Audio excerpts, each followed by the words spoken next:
VD. Satheesan സർക്കാരിന്റെ സത്യപ്രതിജ്ഞ നാളെ രാവിലെ 10-ന് തിരുവനന്തപുരം സെൻട്രൽ സ്റ്റേഡിയത്തിലാണ് സത്യപ്രതിജ്ഞ ചടങ്ങ്. UDF മന്ത്രിസഭയുടെ സത്യപ്രതിജ്ഞയ്ക്ക് VIP-കളുടെ വൻ നിര തന്നെ എത്തും. ലോക്സഭാ പ്രതിപക്ഷ നേതാവ് രാഹുൽ ഗാന്ധിയും AICC അധ്യക്ഷൻ മല്ലികാർജ്ജുൻ ഖാർഗെയും പ്രിയങ്ക ഗാന്ധിയും കർണാടക മുഖ്യമന്ത്രി സിദ്ധരാമയ്യയും ഉപമുഖ്യമന്ത്രി DK ശിവകുമാറും UDF മന്ത്രിസഭയുടെ സത്യപ്രതിജ്ഞാ ചടങ്ങിൽ പങ്കെടുക്കും. തെലങ്കാന മുഖ്യമന്ത്രി രേവന്ത് റെഡ്ഡി, ഹിമാചൽ മുഖ്യമന്ത്രി സുഖ്വീന്ദർ സിംഗ് സുഖു എന്നിവരും പരിപാടിയുടെ ഭാഗമാകും.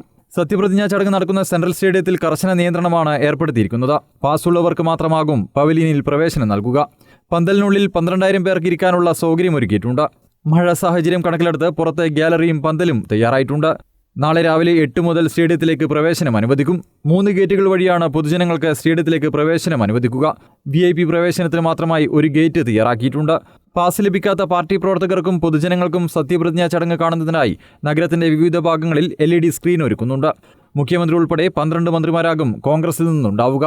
മുഖ്യമന്ത്രിക്ക് പുറമെ Ramesh Chennithala, K Muraleedharan, Sunny Joseph, AP Anilkumar, Bindu Krishna, T Siddique, PC Vishnunath, Roji M John, M Liju, OJ Janeesh, K തുളസി എന്നിവരാണ് കോൺഗ്രസിന്റെ മന്ത്രിമാർ.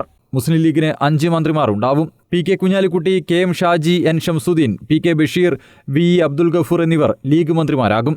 സത്യപ്രതിജ്ഞയ്ക്ക് ശേഷം മന്ത്രിമാർ ഓഫീസിലെത്തി ചുമതലയേൽക്കും. അതിനുശേഷം മന്ത്രിസഭയും ചേരും. News desk, Kannur vision.